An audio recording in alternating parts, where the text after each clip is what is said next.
Aiden, you must be particularly proud of your team because that was a tight old game and you really had to scrap hard.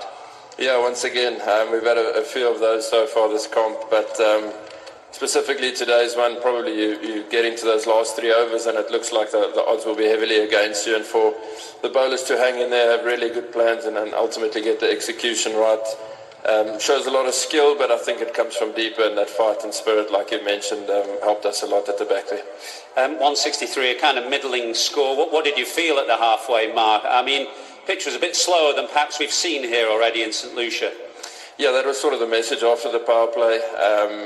Felt the power play was decent about as we saw, and I thought Quinny and Riza took on the power play beautifully for us, but then definitely got slower. I thought I probably wanted another 10, maybe 20 runs if I'm being greedy, especially on the back of that really good start. So we knew we needed to try squeeze in the middle, try save as many runs as we could in the field and build pressure sort of that way. But as a whole, I'd probably say we're getting closer to that really complete game of cricket. Not quite there just yet, but we're definitely on the right tracks. How much, you're unbeaten obviously, but how much of an issue has it been, the fact that you had 3 games on a tricky pitch in New York and maybe 1 or 2 of the batters not in prime touch?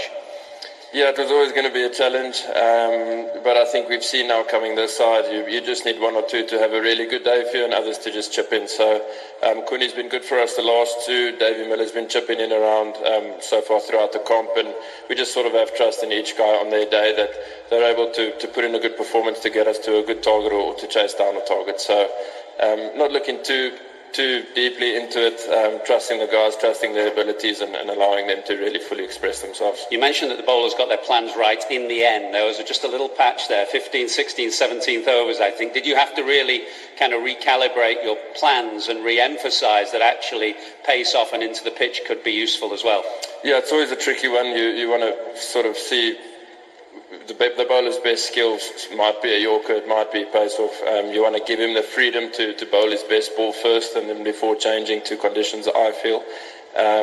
So yeah, it was a bit nerve-wracking there during those overs. The plans I felt were okay, just execution might have let us down, and that's okay, that's part of the game. So you do have to give credit to Liam and to Brookie. They put us under the pump, and ultimately in the last 3 overs it was good to see the bowlers respond. Can't let you go without a word about your catch as well. One of your best? I'll take it with, I'm grateful it's stuck.